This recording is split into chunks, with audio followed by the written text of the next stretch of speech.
దైవజ్ఞాని. యోసేపు అన్న ఏ పని చేసినా చాలా పటిష్టంగా చేస్తారు. వారి బిడ్డల విషయంలో కూడా వాళ్ళకి పేర్లు అలాగే పెట్టారు. మరి పెద్దబాబు పరంజ్యోతి గారికి మంచి పేరు, ఒక గొప్ప సేవకుని పేరు.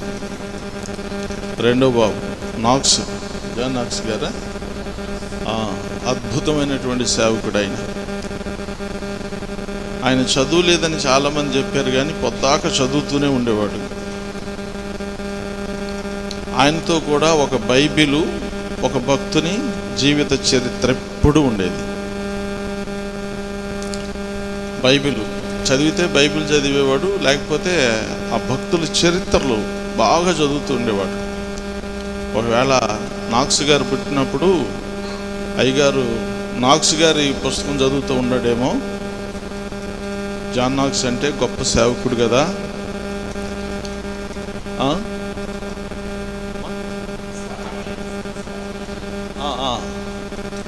స్కాట్లాండ్ దేశపు రాణి. బ్రిటిష్ సైన్యాలకు కూడా నేను భయపడిన, కానీ జాన్ నాక్స్ అంటే నాకు భయం అని చెప్పిందంట. బహుశా ఆ టైంలో ఆ బుక్ చదువుతున్నారేమో, అందుకని ఆయనకి ఆ పేరు పెట్టేశారు. తర్వాత బిడ్డలిద్దరు హెప్సిబా, బ్యూలనా.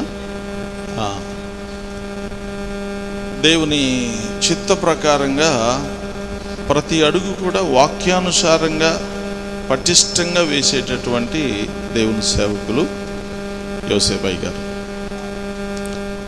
మరి దేవుడు వారికి అప్పగించినటువంటి పని అంతటిని కూడా సంపూర్ణం చేశారు అని చెప్పాలి.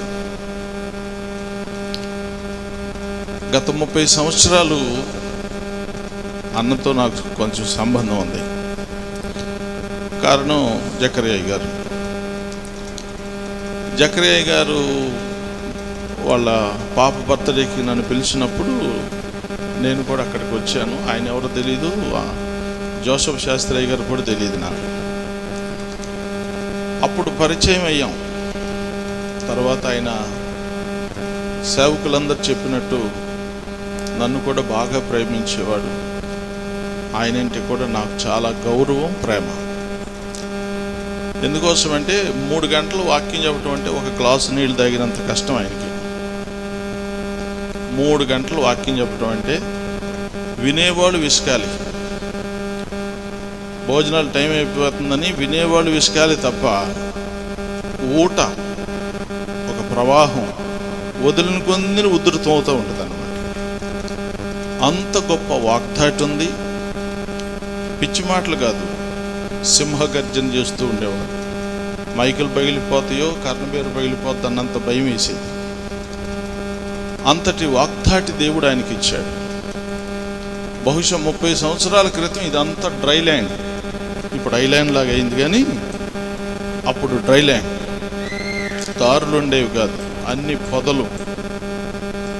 సరైనటువంటి దారి ఉన్న ఊరు ఒకటి కూడా ఉండేది కాదు. అలాంటి ప్రదేశంలో యోసేపు అన్న జీవవాక్యమును పట్టుకున్న జ్యోతిలాగా ప్రకాశించి దరిదాపుగా ఈ ప్రదేశం అంతటిని వాక్యంతో వెలిగించాడని చెప్పాలి. ఒకసారి దేవుడి స్తోత్రం చెప్తారా? దేవునికి స్తోత్రం, హల్లెలూయా. ఒక జీవవాక్యాన్ని పట్టుకొని, ఒక కాగడ పట్టుకొని, కరెంటు కూడా లేని ఊర్లు అప్పుడు చాలా ఉన్నాయి, దారులు లేని ఊర్లు అప్పుడు చాలా ఉన్నాయి, పొదలు తప్ప మరి ఏది కనబడినటువంటి ఊర్లు చాలా ఉన్నాయి, లోపల ఊరుందో లేదో కూడా తెలియని ప్రదేశాలు చాలా ఉన్నాయి. అలాంటి స్థలాల్లో కూడా దేవుని వాక్యమును పట్టుకొని ఆయన ప్రకాశించాడు. చాలామంది సేవకుల్ని ఆయన ప్రిపేర్ చేశాడు, తయారు చేశాడు, వాక్యంతో నింపారు, వారి వారి పరిచర్యలకు అప్పగించారు. వారు ఇప్పుడు మంచి సేవ కూడా చేస్తున్నారు. దేవునికి స్తోత్రం. ఏదైతే దేవుడు ఆయనకు అప్పగించాడో ఆ పని సంపూర్ణం చేసి దేవుని వాక్యం చెప్పినట్టుగా ఆయన నిత్య గృహమునకు ఆయన వెళ్ళారు. అయినా దేవుని వాక్యం చెప్తుంది, నీతిమంతులు విడవబడరు. వారి పిల్లలు భిక్షాటన చేయరు. ఇందాక అయ్యగారు ఎవరో చెప్తున్నారు, మొదటి తరం యోసేపు అన్న అయితే, రెండో తరం పరంజ్యోతి గారు, జాన్ నాక్స్ గారు అయితే, మూడో తరం వారి సంతానం రెడీ అయింది. అప్పుడు నేను వీళ్ళెంక చూసి, ఇప్పుడు దాకా బ్రదర్తో వచ్చారేమో వీళ్ళు అనుకున్నాను నేను.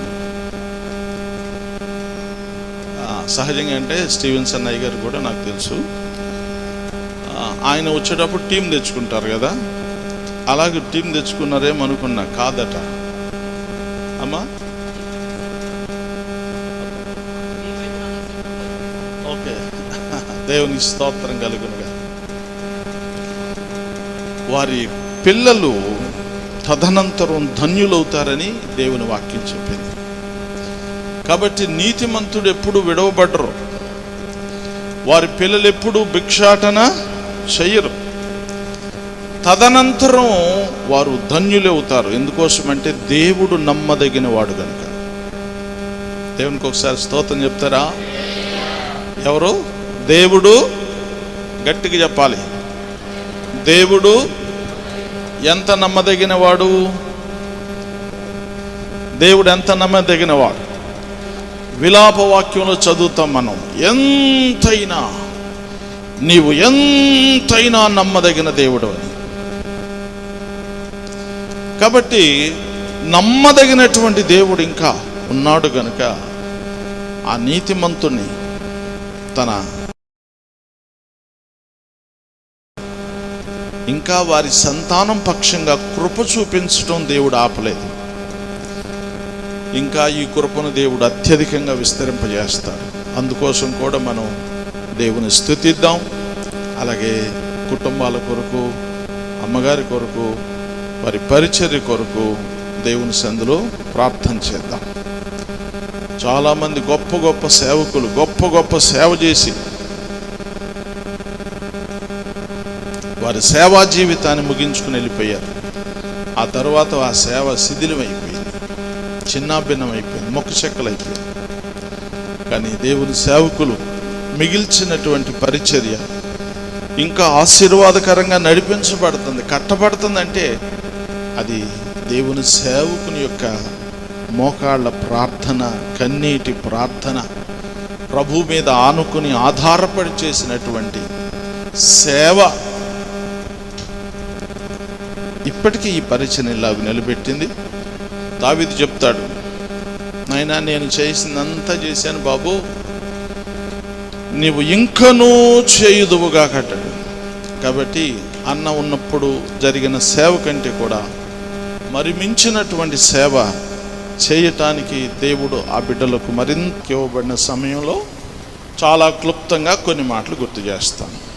దేవుని వాక్యంలో నుంచి ప్రకటన గ్రంథము 14వ అధ్యాయం 13వ వచనాన్ని చదువుదాం. ప్రకటన గ్రంథము 14వ అధ్యాయము 13వ వచనం.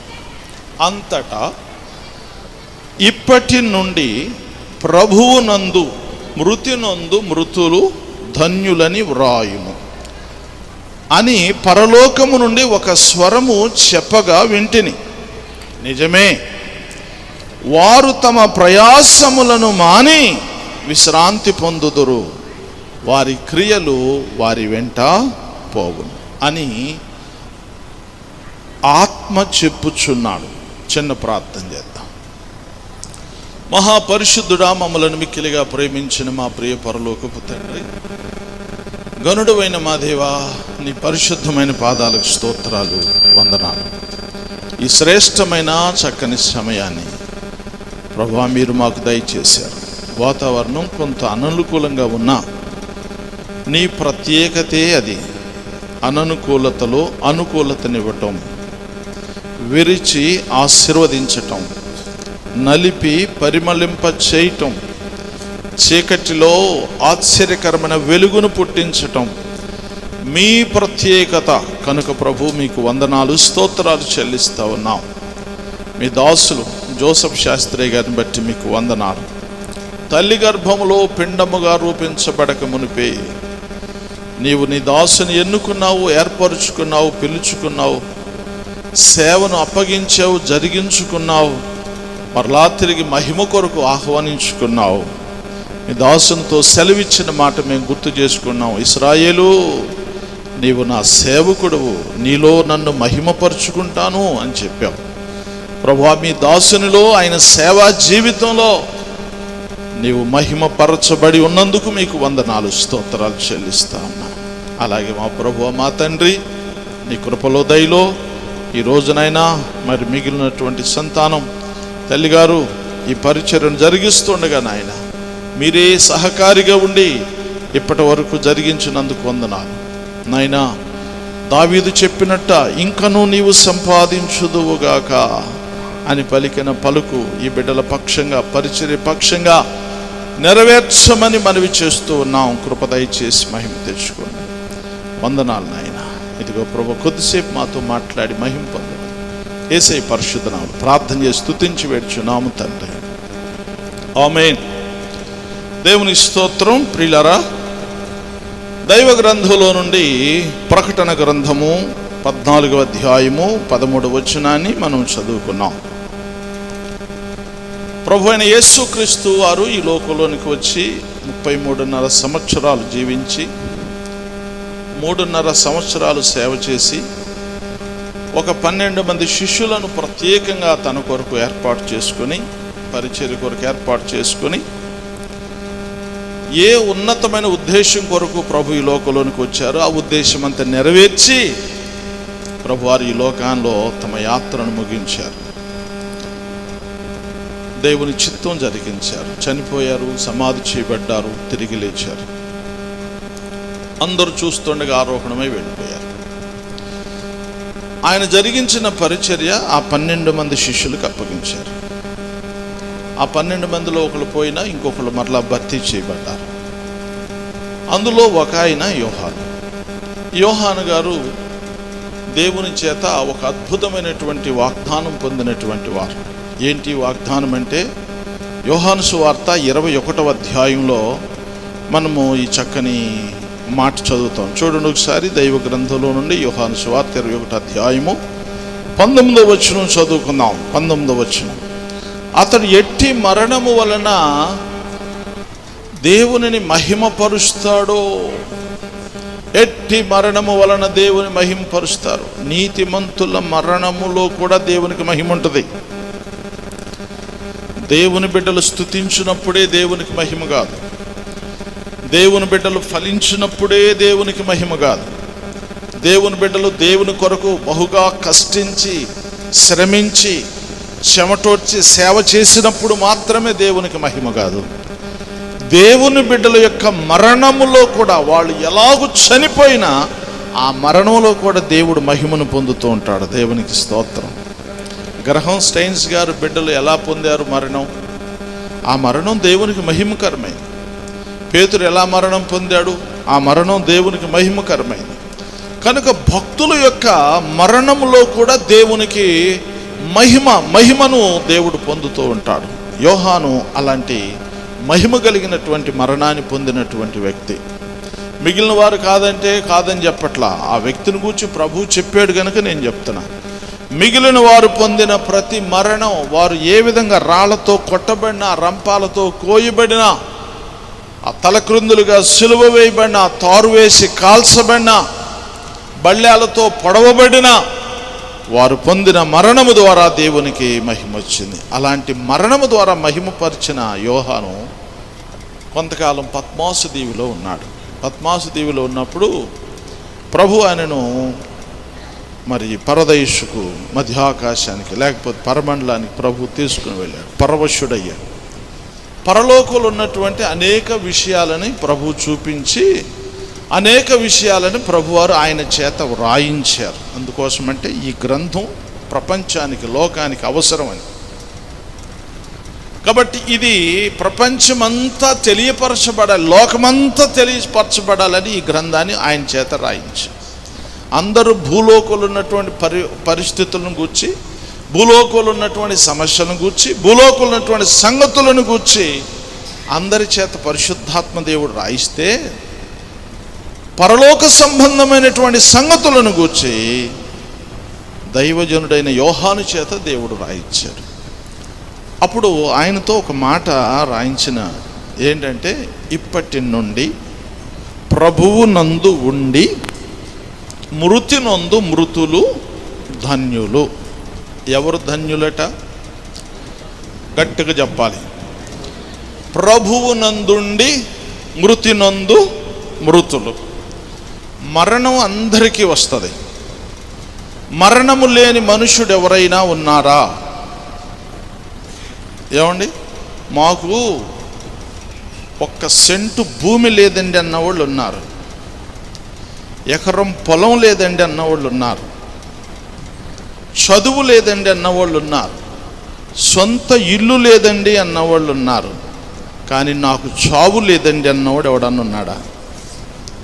మాట్లాడరే, గట్టిగా చెప్పాలి. మీ ఊర్లో ఉన్నట్టున్నారు, లేకపోతే ఇక్కడ కూర్చున్న వాళ్ళు ఉన్నట్టున్నారు, అందుకే సైలెంట్గా ఉన్నారు. తర్వాత చెప్తాలేండి మాకు లేదని అన్నట్టున్నారు.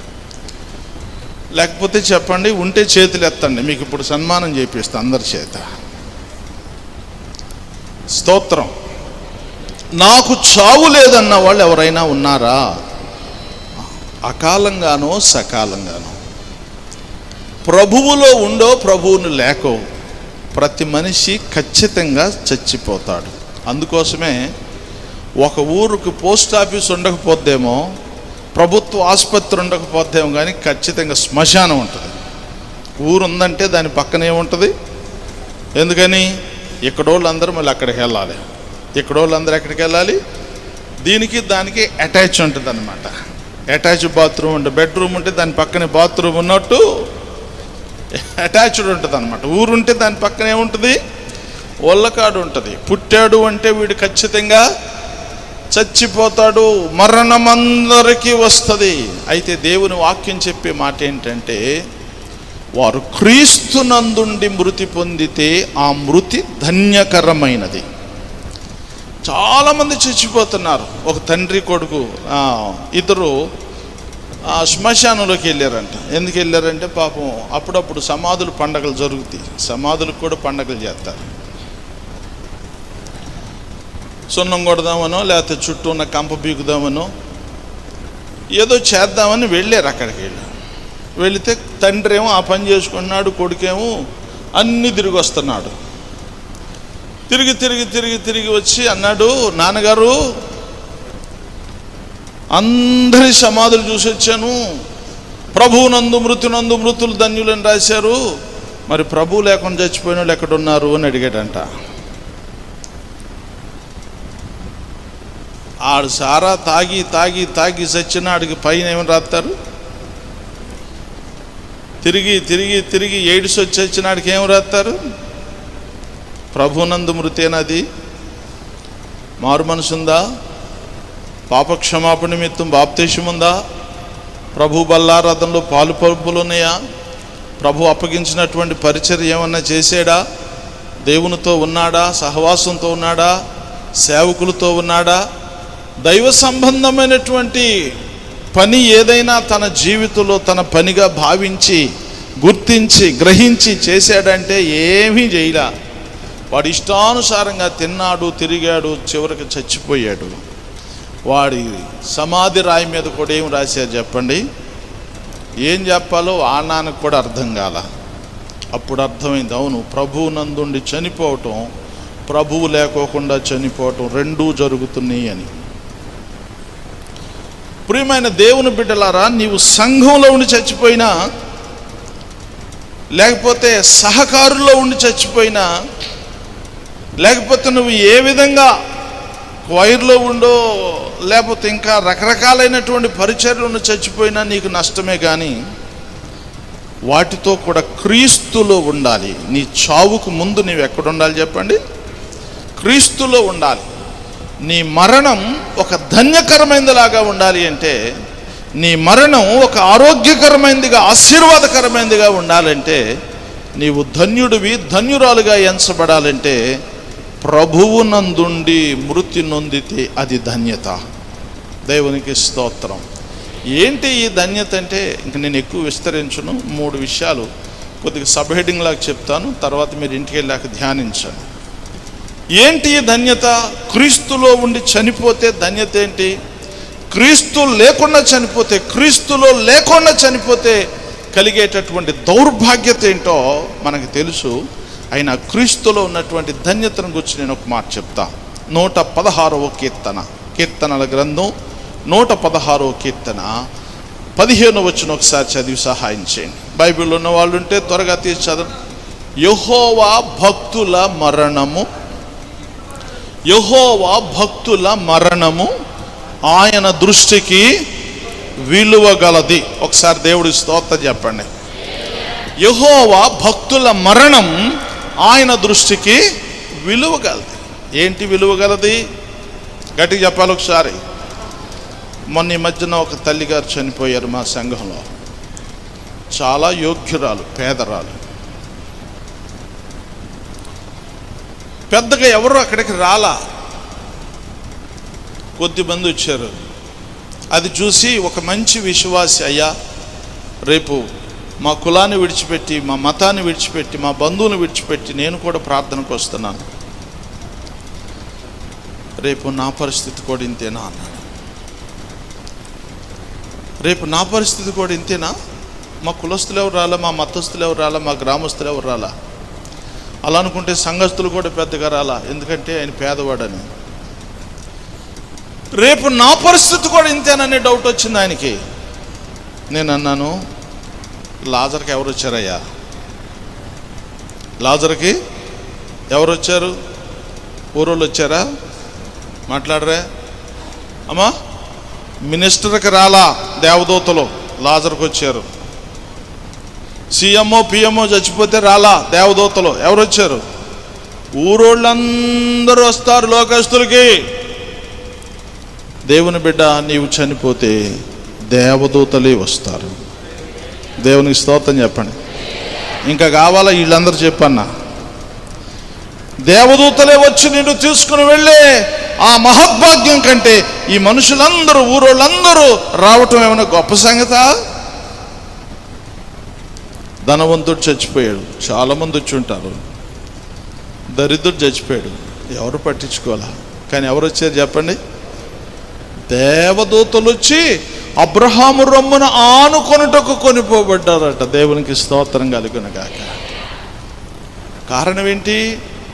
భక్తుల మరణము యెహోవా దృష్టికి విలువ గలది. నీతిమంతుడు చచ్చిపోవటానికి దేవుడు ఎస్ అంటాడు, భక్తిహీనుడు చచ్చిపోవటానికి దేవుడు నో అంటాడు. ఎందుకోసమంటే నీతిమంతుడు చచ్చిపోతే ఎక్కడికి వస్తాడో దేవుడికి తెలుసు, భక్తిహీనుడు చచ్చిపోతే ఎక్కడికి వెళ్తాడో కూడా దేవుడికి తెలుసు. అందుకోసం దేవుడు ప్రమాణం చేసి చెప్పాడు, నా జీవము తోడు దుర్మార్గుడు తన దుర్మార్గులను చచ్చిపోవటం నాకు ఇష్టమే లేదన్నాడు. వాడికి ఇంకొక అవకాశం, వాడికి ఇంకొక అవకాశం, ఇంకొక అవకాశం, ఇంకొక అవకాశం. అది చూసి ఈ దుర్మార్గుడు అంటాడు, చూసావా మంచోళ్ళు చచ్చిపోతున్నారు, మనం చచ్చిపోం చూసావంటాడు. నువ్వెందుకు చచ్చిపోవట్లేదు? నీవు చస్తే ఆ నరకానికి వెళ్తావని దేవుడికి తెలుసు. అందుకోసమే నీ ఆయుష్కాలం పొడిగి అతిశయించొద్దు, భయపడు, లోబడు, మారు మనసు పొందు. అయ్యో నేను ఇంకా మారు మనసు పొందలేదే, నేను ఇంకా బాప్తిస్మం పొందలేదే, నేను ఇంకా నన్ను నేను ప్రభువుకి అప్పగించుకోలేదని భయపడి లోబడి నీవు ఇప్పటి వరకు చేయలేకపోయిన దాన్ని చేయటానికి ప్రయత్నం చేయి, కానీ అతిశయించి ఇంకా పాపం చేయటానికి ప్రయత్నం చేయొద్దు. భక్తుల మరణం విలువగలదు. ఎందుకోసమంటే ఏ ఉన్నతమైన ఉద్దేశంతో, ఏ దయాపూర్వక సంకల్పంతో దేవుడు ఈ లోకంలోనికి ఒక వ్యక్తిని పంపించాడో ఆ పని అంతా కూడా అతడు చేసి ముగించాడు. దేవుడికి స్తోత్రం. ఓసారి మన క్రికెట్ టీం చాలా హోప్స్ పెట్టుకుని వెళ్ళారు.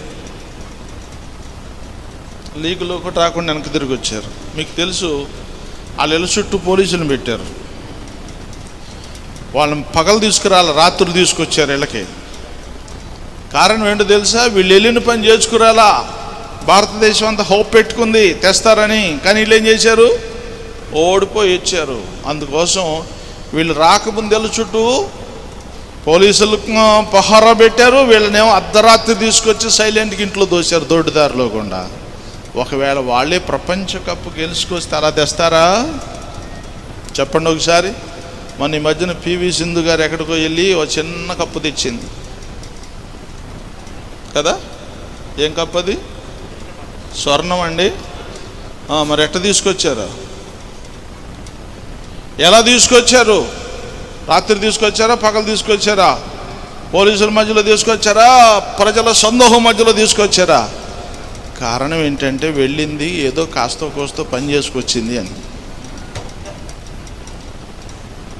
నిన్ను దేవుడు ఈ లోకంలోనికి పంపించిన ఉద్దేశం దేవునికి తెలుసు, నీకు తెలుసా? నీవు ఆ పనిని సంపూర్ణం చేస్తే, దేవుని మహిమపరిస్తే, నీ మరణం దేవునికి విలువైనది. నిన్ను తీసుకెళ్ళడానికి దూతలు వస్తారు, ఎదుర్కోవటానికి దేవుడు వస్తాడు. స్తోత్రం చెప్పండి ఒకసారి. హల్లెలూయా, హల్లెలూయా. నిన్ను ఎదుర్కోవటానికి దేవుడు వస్తాడు, నిన్ను సగౌరవంగా తీసుకుని వెళ్ళటానికి దేవుని దూతలో వస్తారు. నీతిమంతుని యొక్క మరణం. అందుకే యేసుక్రీస్తు ప్రభువారు ఒక మాట చెప్పాడు. యోహాను సువార్త 17:4. ఒకసారి త్వరగా చదివి సహాయం చేయండి నా కొరకు. యోహాను సువార్త 17:4.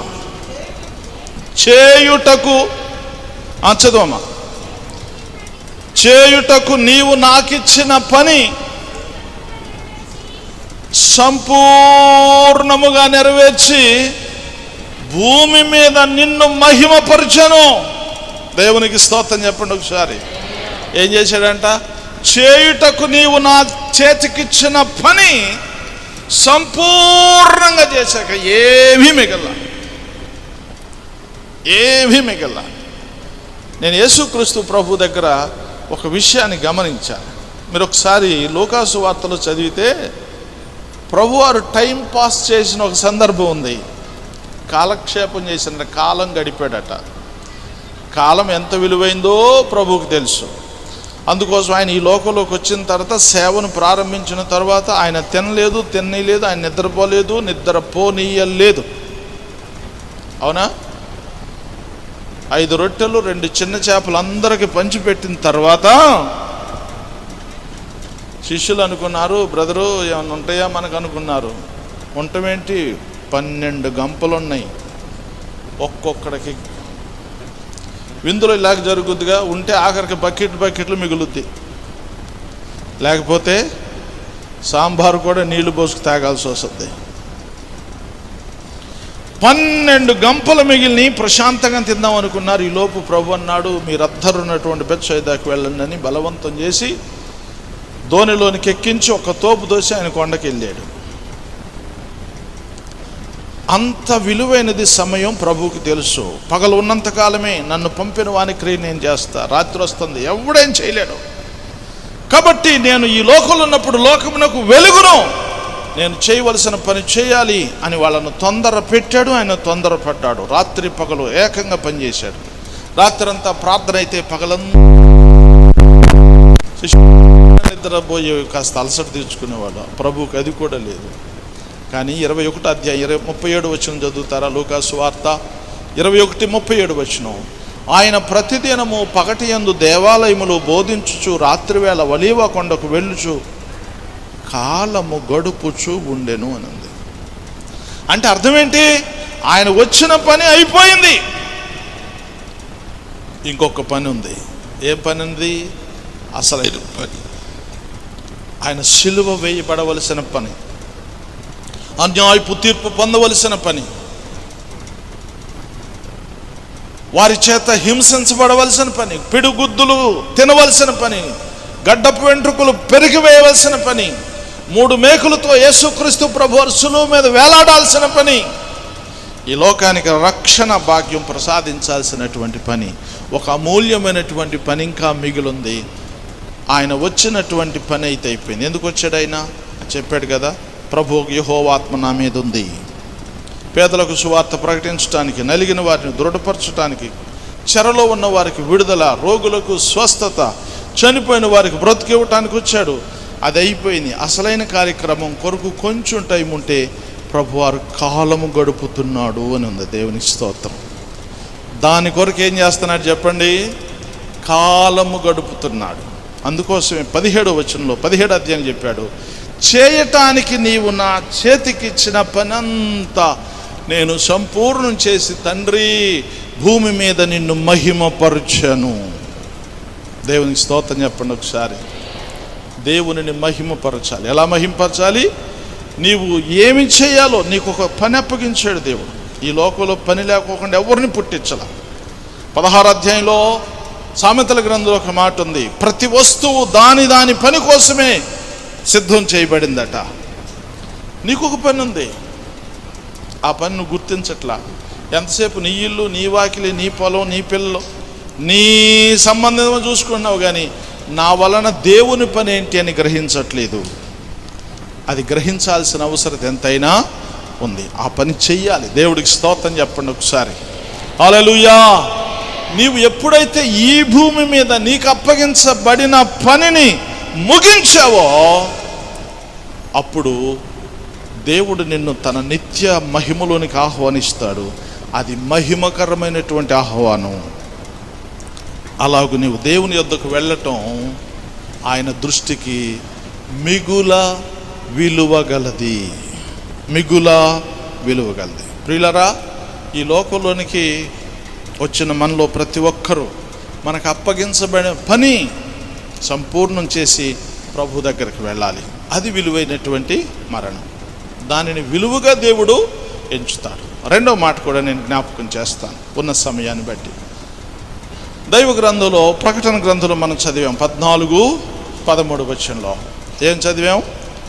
మృతులు ధన్యులు, వారు తమ ప్రయాసములను మాని విశ్రాంతిలో ప్రవేశిస్తున్నారు. ఎక్కడ ప్రవేశిస్తున్నారట? కొంచెం గట్టిగా చెప్పండి. విశ్రాంతిలో ప్రవేశిస్తున్నారు. దేవుడికి స్తోత్రం. వారికి ఏముంది? ఇప్పుడు ఏమైనా కష్టాలు ఉన్నాయా? అన్నను గురించి చాలామంది చెప్పారు. నిజంగా ఆయన పొందినటువంటి శ్రమానుభవాలు చాలా ఉన్నాయి. మీరు కొద్దిగా ఈ మాట ఒక్కసారి గుర్తు చేసుకుంటారా?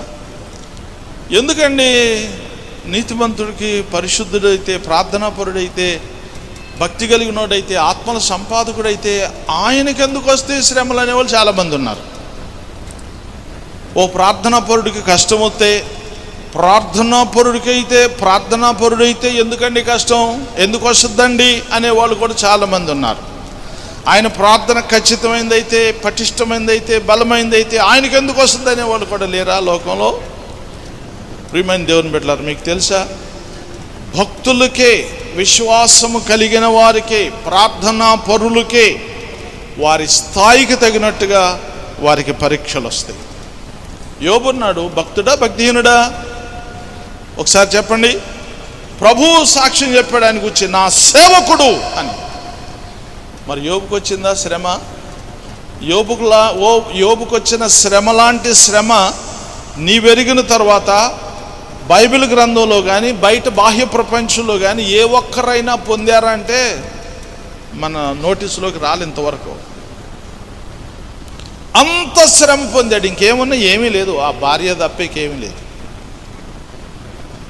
ఇలాంటి పరిస్థితుల్లో యోబు స్నేహితులు వచ్చి వాళ్ళు కూడా ఇలాగన్నారు, నీ దగ్గర ఏదో రహస్య పాపం ఉంది, అది పెట్టుకుని నువ్వేదో కోతలు కోతున్నావు, భక్తిపరులాగా నటిస్తున్నావు. కానీ కాదు కాదు కాదు, ఏదో ఉంది, ఒప్పుకో, చెప్పుకో, క్షమిస్తాడు, సహిస్తాడు, మళ్ళా తిరిగి నిన్ను దీవిస్తాడు అని వాళ్ళు చెప్తుంటే ఆయన కొంచెం ఆవేశం వచ్చింది, రోషం వచ్చింది. అప్పుడే కొన్ని పలుకులు పలికాడు.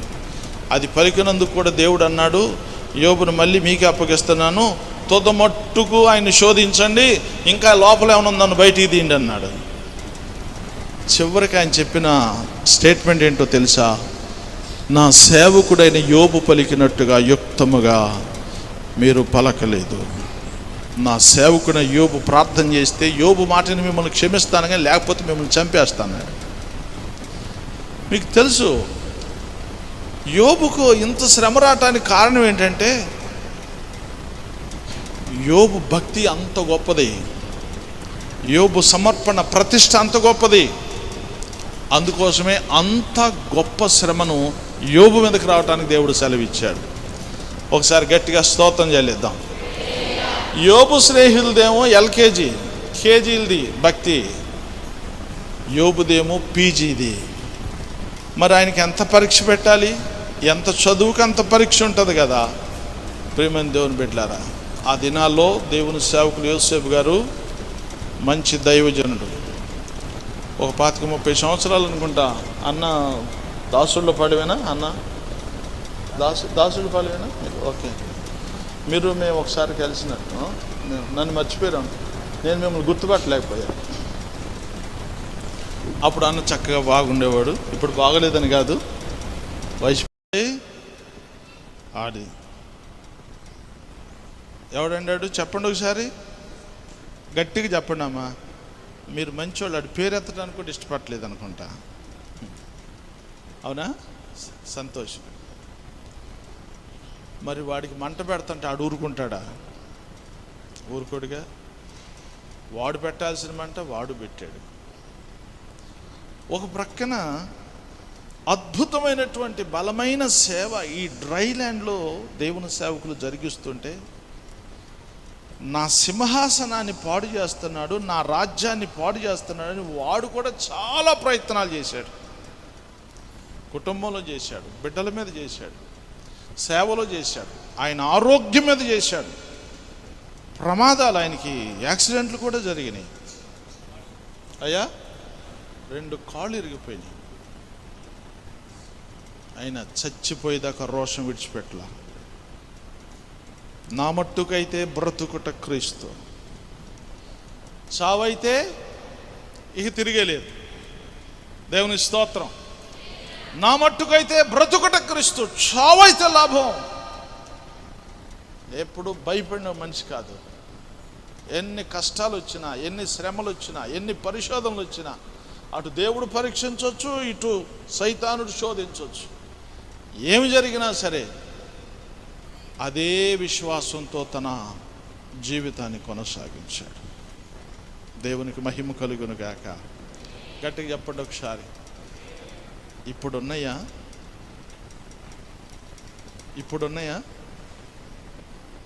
కన్నీరే లేదు, కష్టాలే లేవు, శోధన బాధలు లేవు. కన్నీరే లేదు, కష్టాలే లేవు, శోధన బాధలు లేవు. ఆనందగాన తరంగములే, ఆనందగాన తరంగములే, నా యేసుకే స్తుతి హారతులు, శృంగార నగరమది. హల్లెలూయా. ఏమి లేదు అక్కడ. ఇక్కడ కురుపులు, ఇక్కడ కుక్కలు. ఆయన నర్సులు ఎవరో తెలుసా? కుక్కలే. డ్రెస్సింగ్ ఆడే చేసి అయ్యే చేసి. ఎట్లాగూ నర్సులు అయితేనేమో దూది పెట్టి బెటాడిన్ వేసి వేసి క్లీన్ చేస్తారు కదా. ఆ పొంగేది దాన్ని అంటారు హైడ్రోజన్ పెరాక్సైడ్, అదేసి ఇదేసి చేస్తారు. కుక్కలకైతే ఇక ఏమీ లేదు. అటు 4కే నీకు డ్రెస్సింగ్. శుభ్రంగా కుక్కలు నాకుతూ ఉండేయట కురుపుల్ని. అది దాంతో సరిపెట్టుకున్నాడు. ధనవంతుడు కేకేస్తే అబ్రహాము చెప్తున్నాడు, ఇక్కడ అతడు నెమ్మది పొందుతున్నాడు. దేవుని స్తోత్రం చెప్పండి ఒకసారి. ప్రకటన గ్రంథంలో చదివేం, వారు తమ ప్రయాసములను మాని విశ్రాంతి పొందుతున్నారు. యెషయా గ్రంథం 57వ అధ్యాయం 2వ వచనం చదవండి. కొంచెం త్వరగా చదువుతారా? ఒక మాట నేను చెప్పి ముగిస్తాను. యెషయా గ్రంథం 57వ అధ్యాయం 2వ వచనం. వారు విశ్రాంతిలో ప్రవేశిస్తున్నారు, తమకు సూటిగా ఉన్న మార్గములో నడుచువారు. ఎక్కడండి? కొంచెం గట్టిగా చెప్తారా? ఎక్కడ? బహుశా అన్న ఇక్కడ మంచం మీద పడుకున్నాడో లేడో. బహుశా ఎప్పుడు మోకాళ్ళ మీద ఉండేవాడేమో, చాప మీద ఉండేవాడేమో. కానీ అక్కడిని గురించి చెప్తూ యెషయా గారు చెప్తున్నాడు, ఏమన్నారు చూసారా? వారు తమ పడకల మీద పడుకుని విశ్రాంతి. ఆ పడకలు ఏ పడకలు అయ్యి ఉంటాయో, ఎలాంటి పడకలు అయ్యి ఉంటాయి, ఎంత కంఫర్ట్గా ఉండే పడకలు అయ్యి ఉంటాయి.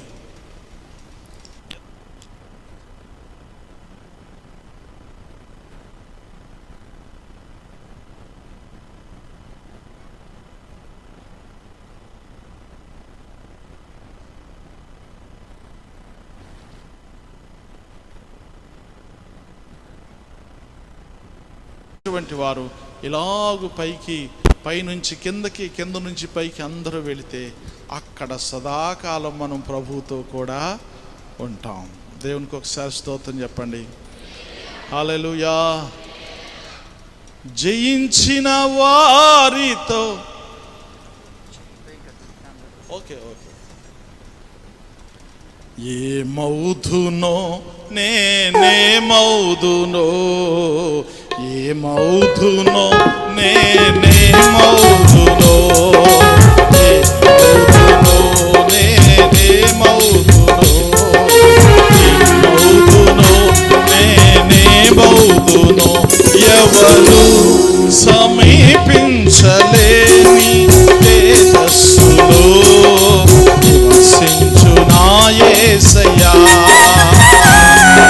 ఎవరు సమీపించలేని తేజస్సులో నివసించు నా యేసయ్యా. నీ మహిమను ధరించిన పరిశుద్ధులు కంటబడగానే, నీ మహిమను ధరించిన పరిశుద్ధులు కంటబడగానే,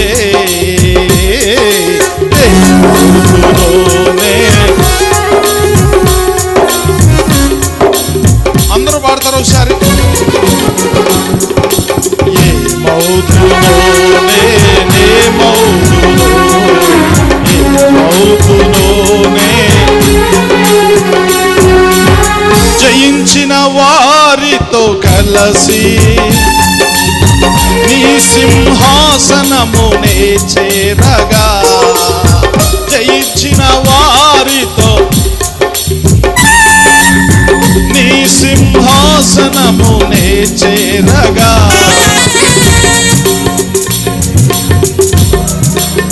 ఆమేన్.